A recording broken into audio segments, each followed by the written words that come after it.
Dr. Retzloff, Matt, welcome to Inside Reproductive Health. Thanks, Griffin. Great to be here. We're going to talk about surgery today, which is a topic that is really important to you. I have a pious hope that we're also going to talk about what it means to have REI productivity and that ties into that. But why is surgery an important topic that you want to bring to the forefront?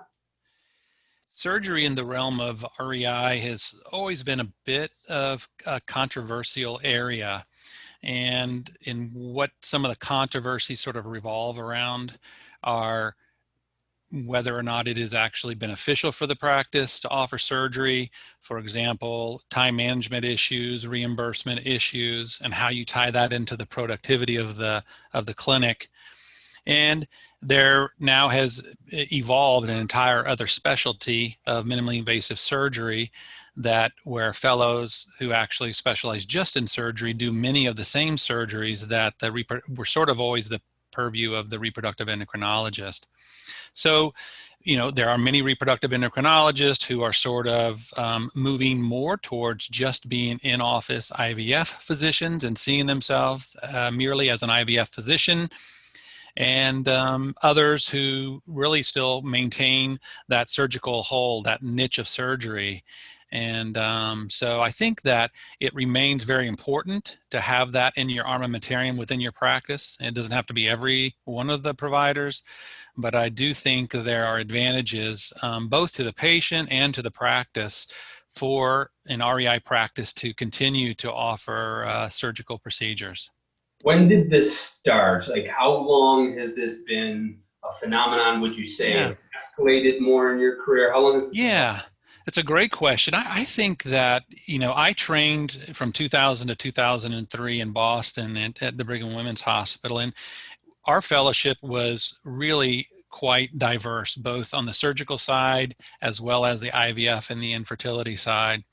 And so I really I was exposed to a breadth of surgery, all the way up to and including laparoscopic tubal reversals, myomectomies, really just a high volume surgical practice. So really from a skill set wise, I felt like we really were sort of prepared to kind of do what I call the one-stop shopping for the patients, meaning they come to see you whether they had ever had any evaluation, and you could sort of take them all the way through without having to refer them out. I think to answer your question, over the next 5 to 10 years, as really residents and fellows began to see sort of a decline in surgical volume. And I say a decline because there became many alternatives to surgery. And so as volume started to go down, training started to go down. And I think part of it was it became a little bit easier, quite honestly, and maybe even a little more comfortable to really focus in on just IVF. Whether or not the provider felt they could stay sort of up to speed with the lower volume of a particular type of a surgery, or whether they just felt more comfortable increasing the IVF volume and having sort of a referral within the minimally invasive surgeons to sort of help them in that surgical volume. So really, I think over the last 10 years, I've seen it evolve more and more to where REI practices, and many of them are doing less surgery and more just office-based IVF. The adjacent subspecialty that you described for minimally invasive surgery, is this a subspecialty? Are these REIs doing minimally invasive surgery only, or are minimally invasive surgeons doing surgeries across the board? REI and OBGYN surgeries are just among them. So they are a ABOG recognized subspecialty now, just as RE is. So they are sort of on the same subspecialty level as MFM, GYN oncology, the urogynecologist, and now the minimally invasive surgeons. So they don't just serve in the realm or the purview of the REI-related surgeries. They do other hysterectomies, other types of procedures that sort of more fall onto the purview of the general OBGYN as well. Just that Venn diagram sort of for them actually includes a lot of the surgeries for REI.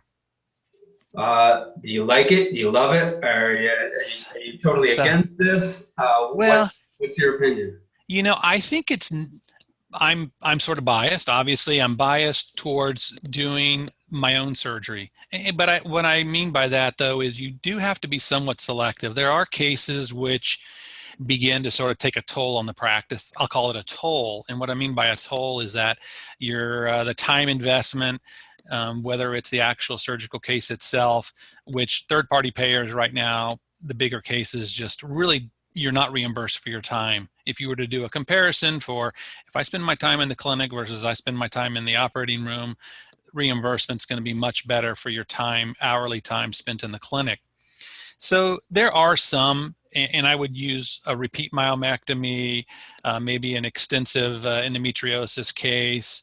I'm talking that 2 to 4 hour case, or sometimes even longer case, where really those may fall under, and I still use, honestly, I have got a GYN oncologist here locally who are minimally invasive trained as well, and so I use them, whether it's in an assistant role or even as a primary referral.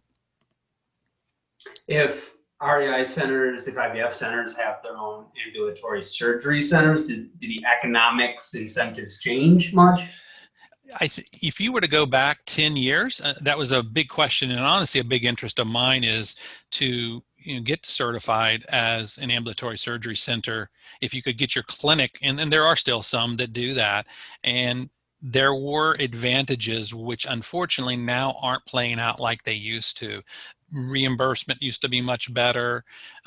Obviously, it came with its own set of overhead. You had to staff it independently. You had to keep all your certifications up. You had to meet all state requirements and guidelines.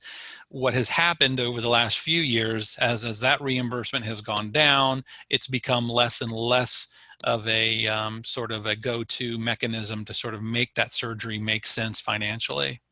No. So in general, it sounds like you're pro-surgery, but with some limitations. Some cases, especially the ones that are more time-consuming, would be best left in the hands of referring surgeons. Which surgeries still belong within the purview of REI? Which ones are better to refer out? So I think there are very few hysteroscopies, I think, that really should be referred out.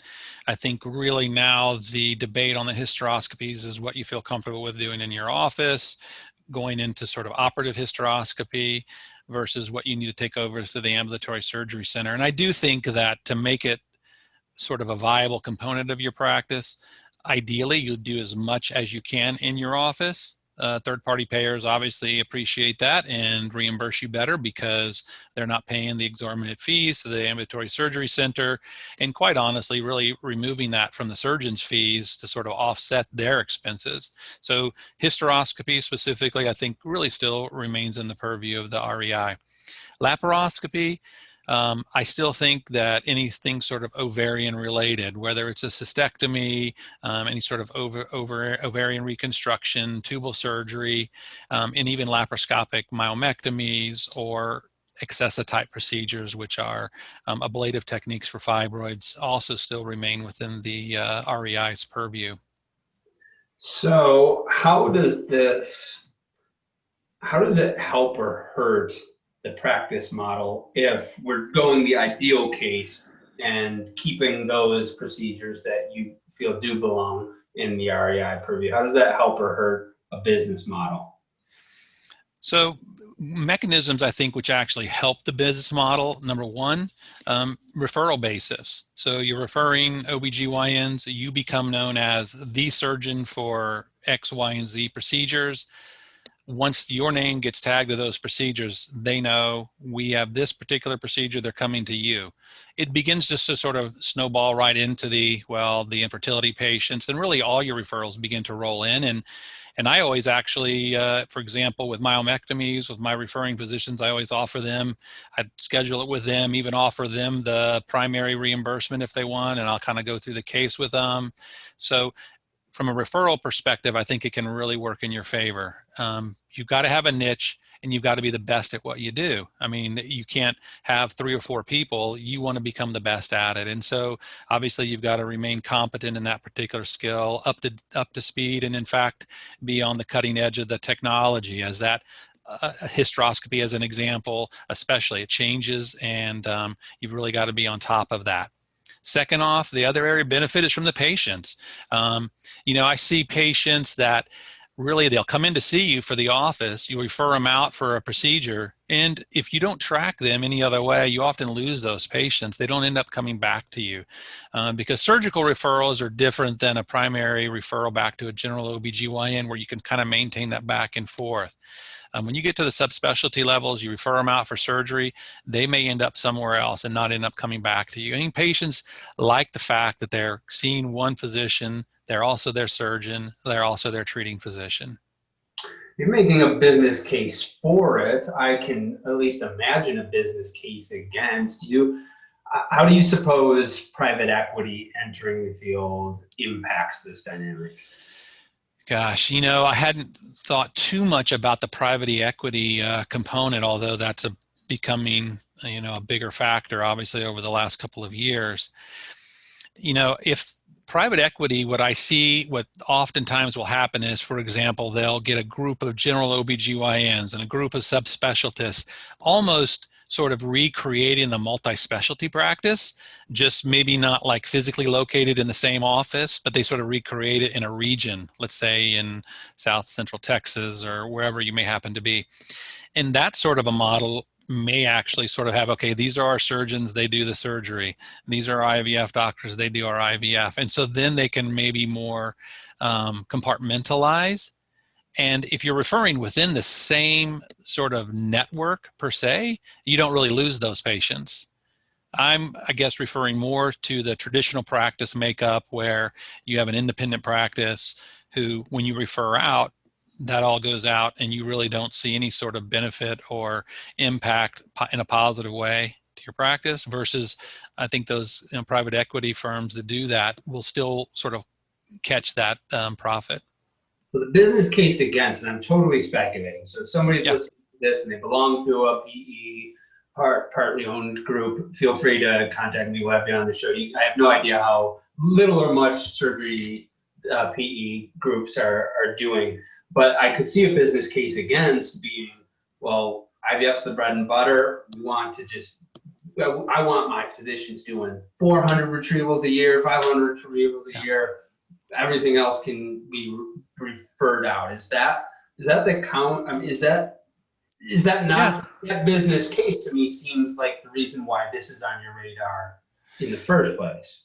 Right. I do think that could be a counter argument. If you could develop a primed system with multifaceted, multi-specialty groups where, again, you compartmentalize where your REs are primed on IVF, and they come in and they do 12, 15 retrievals in a day, and you can get the volume, a consistent volume, and maintain that surgery within sort of that network. To me, that is an alternative model that potentially could benefit surgeries being taken away from the RE and put into the some other specialty.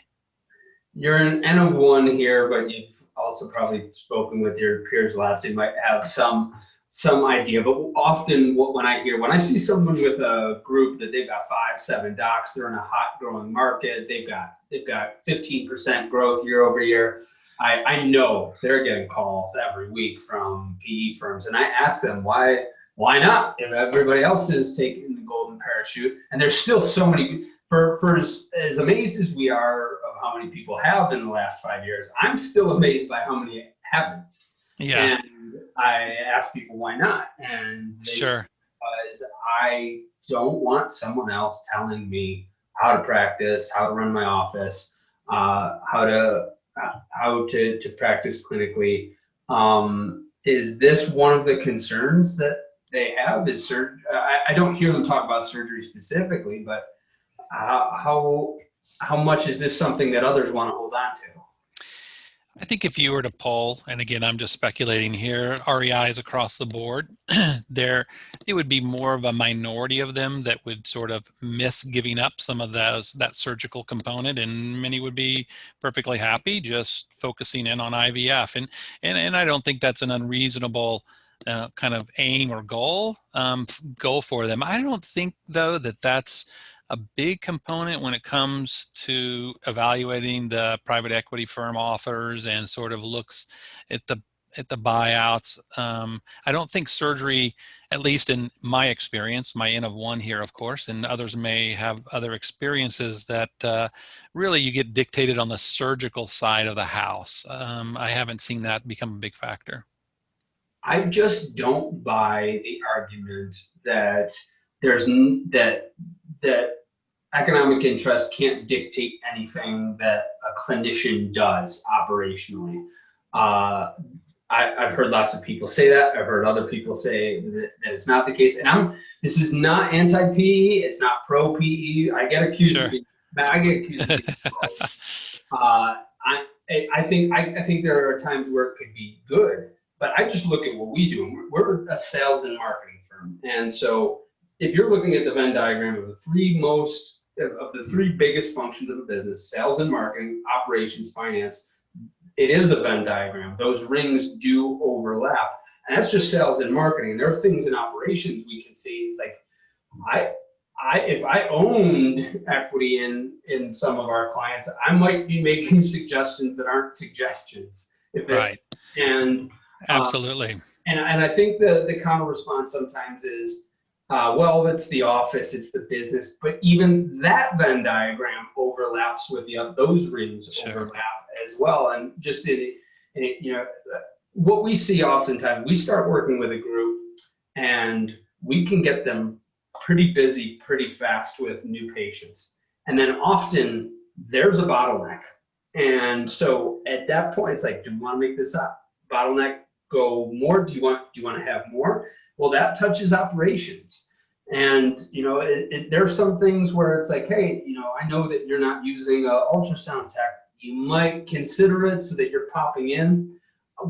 I'm a consultant, so I don't own any equity. I just offer these as suggestions.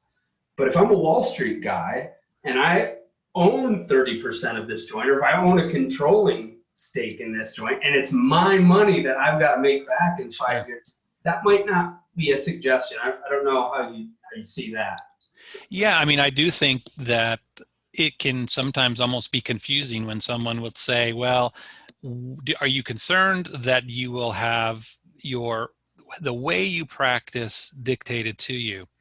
And I completely agree with you. There's no doubt that you look at a private equity firm, Wall Street, they're going to look at return on the money.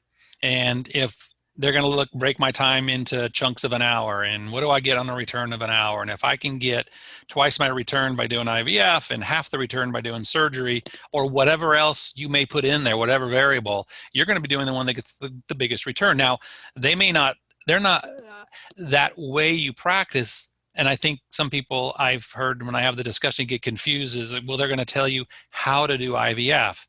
No, and I think most of them will be right up front and say, we're not going to tell you how to do it, but they will tell you you need to do it. I mean, you can talk whether it's volume, but really, truly, what is the return on your investment? And what is the return on your time when it comes to a physician? Because, hey, what are we providing? We're providing a service. That service may be a procedure, whether it's IVF, or that procedure may be in the operating room. What's the return on that procedure? And I do think they would look at that. And hey, at the bottom line, what's it going to be? It's not going to be me and you here on the screen. It's going to be a spreadsheet in front of you showing X, Y, and Z. And it's going to be a breakdown, and it can be pretty impactful. And maybe it's more carrot than stick. Maybe it's, here's the bonus, etc.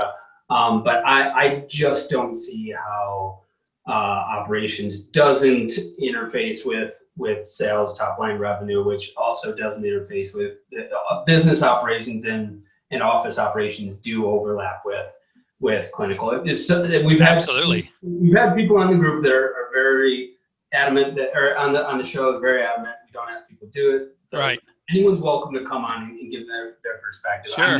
I'm just sharing my vantage point. When we start to get past that bottleneck, then we get to a lot more consulting.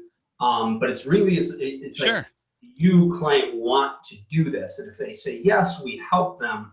But if it were your money, it wouldn't be. It's. Well, I mean, you bring up a great point. I think that there is no intent from either you or I to say there's some sort of adversarial when you look at the private equity firms and what they do. because quite honestly, it does become about business operations, and those questions, those assessments need to be done whether there's a private equity firm or not. I mean, that's part of running a practice, is your business operations and what's the return on your money. No one stays in business, no one stays in practice losing money. I mean, that's the bottom line. And so I think those decisions honestly have to be made. Yes, how do you structure that model? But in the end, ultimately, that has to, as you said, that Venn diagram has to have the business operations have to include clinical services provided and everything, no matter who's involved. I love capitalism. I love what markets do. I love what competition does. I'm just sharing my perspective. Anybody's welcome on to do that. You're seeing though that it would probably just be a minority of REIs that really want to hold on to some of that surgery. You made the business case for it. You also talked about the patient interest for it being in the best interest of care. There's a third dynamic, isn't there? Because I might have been with you, and I want to say it was ASRM Baltimore 2015, and we're hearing people talk about surgery. I don't know if I was just if I was with you at that time, or I was texting you because you and I had previously talked about it. But I remember one of the REIs stood up and said, "Yeah, one of the things that I miss so badly is doing surgery. I love doing surgery, and I tell residents as they're deciding which subspecialty to go into that if you love surgery, REI is no longer for you." And so you've got the business, you've got the patient's interest, but there's also there's a particular passion that some physicians have for it, isn't there? There's no doubt about it. I mean, I think you have those who enjoy surgery. There are others that sort of do what they need to do because they have to. And I think that comes across, that applies to sort of any sort of component of medicine, the practice of medicine, but especially surgery. And those that do surgery are typically very passionate about it. They love it. They get excited by it. And, each case for them is actually a bonus personally for them. Kind of remove ourselves from the business model for just a moment. And REI kind of would offer that opportunity before. Like I mentioned before, that 5 or 10 years ago, where it began to transition away from surgery and more towards office-based practice. But yeah, there's no doubt it's, there are those that remain passionate about it. Whether they can continue to survive and do the surgery or not, honestly depends on your unique circumstances in the business model and how well you are at reimbursement. I think you've got to know, as a physician, you got to know your coding. You got to help your billing people out. It doesn't matter what you did. It really matters how you communicate that to your billing people up front and how they communicate that to the third-party insurance, because you can spend 4 or 5 hours on a case, but if you can't properly bill for that, your ship will sink. We could spend 4 or 5 hours on that topic. Yeah, it really is like no doubt. It's like the IRS, isn't it? It is. Oh boy, the CPT codes. It's. I've actually, my CME. I've spent a couple years actually still trying to focus and learn it. And it's like learning the IRS code. Every time I think I get it, they change it up on me. So. It's if I want to buy a gift for one of my employees, it's like that would, there's a small limit. Most of it isn't tax deductible, or it's like we could use it at the next team retreat, and then it is. Right. So, Right. I just sent a video to one of our clients who refers us, and I had like a D-list celebrity send a thank you, and I was like, well, if that's a gift, that's not tax deductible. But if it's marketing and advertising, which because it's referrals, it's the same thing. It's right. It falls within either realm, but the coding really matters. And we talked about like the business side of this, but is this a substrand of that, where not just like the how lucrative or it is in surgery, but is some of it the headache of this billing, or how much does that deter or not people? I mean, it's a part of it is the headache of the just directly related to the complexities of the billing, knowing how to describe what you did, knowing how to add supplemental codes or whatever that, however they may apply. The other is just collections. And, that applies to really anything we do. It's sort of, I'll do that periodically. I'll go back 6 months and I'll send 7 procedures and say, what did we get for these 7 procedures? Because quite honestly, every day, you're just kind of doing procedures.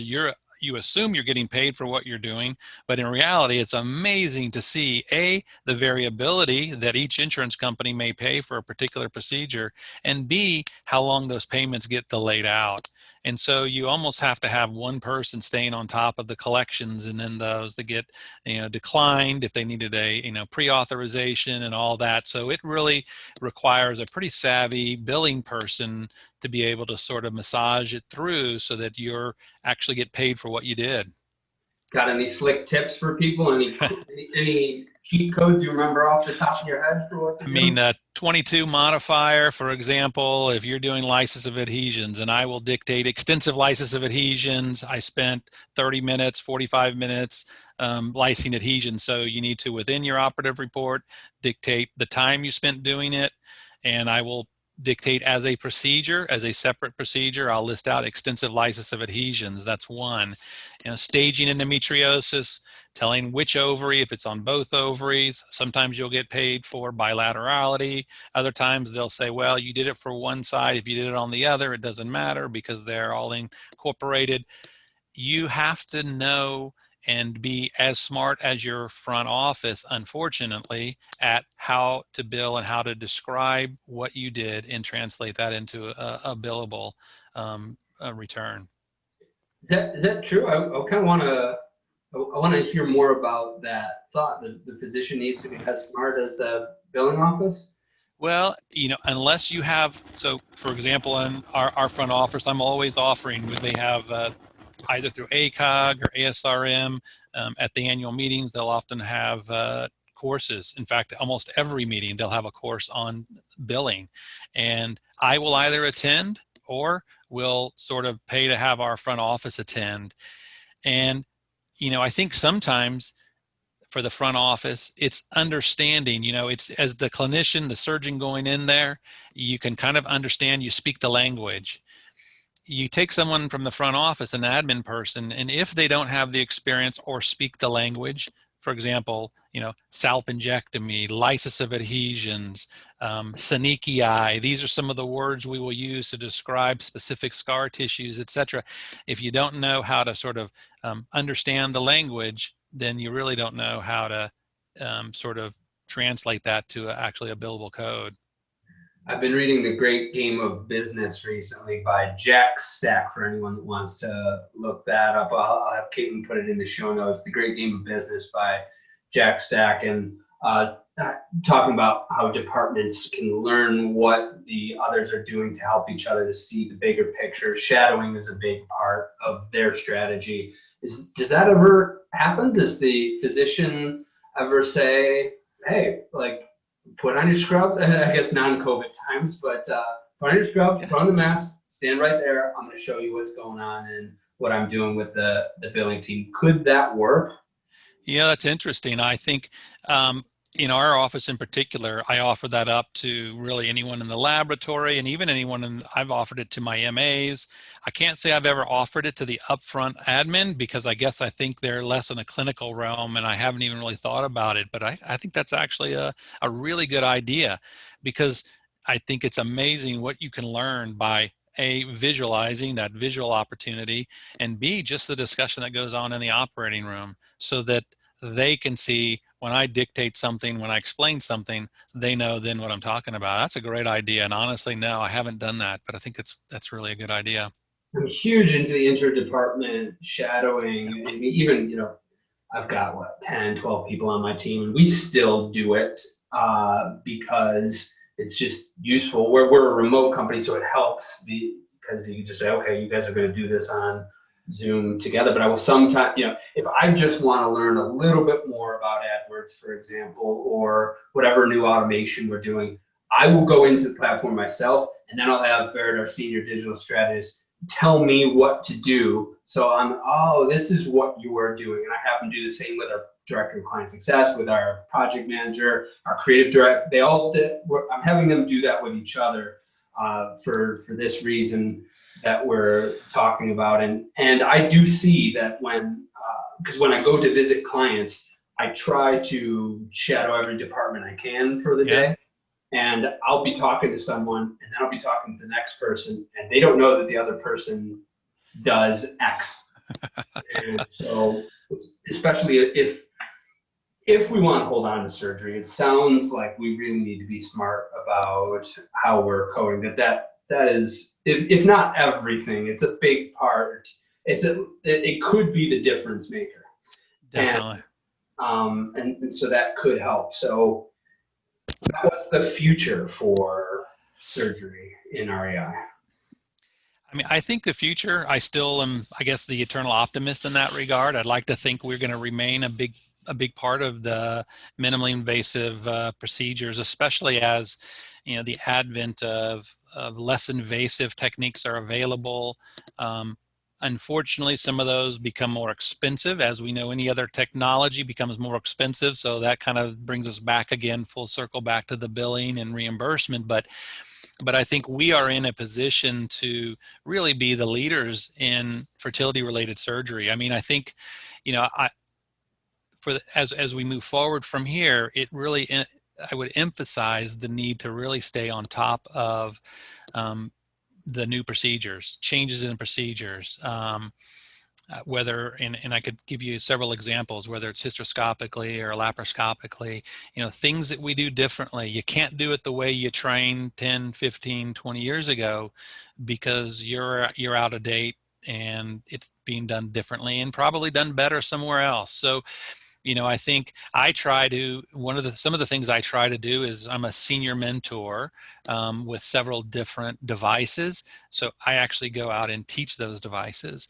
And that helps me as both a teacher and a learner, quite honestly, to stay on top of not just what's happening in my own practice, but what's actually happening, get my finger on the pulse outside, because that tunnel vision can really start to set in after a while. So I think those are some general terms of where I think the future of surgery. You're going to see, more outpatient surgery, more move towards the office. So I think that's basically, I think, the future for us.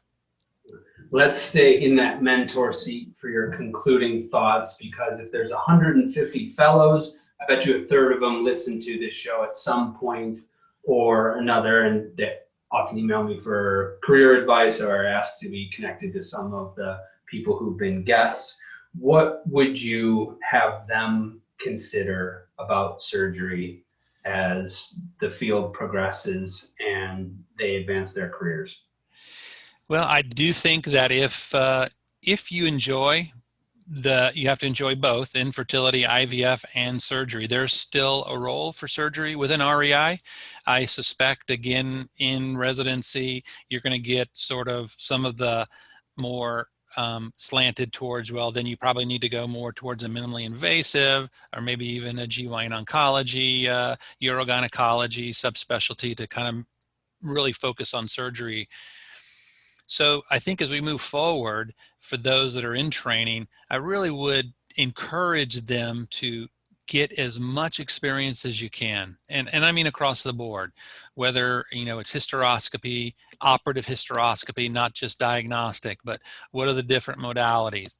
When a case gets canceled, take that surgical set and break it down. You need to know the mechanics of the device better than the scrub tech who may be trying to put it together for you. Learn from those who are strong in surgery.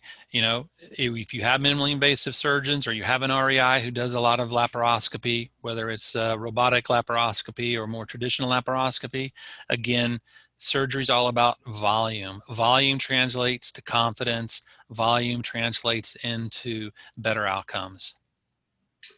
Dr. Matt Retzloff, thanks so much for championing surgery, for your thoughts on this, and coming on Inside Reproductive Health. Thank you, Griffin, for the opportunity. I've enjoyed it.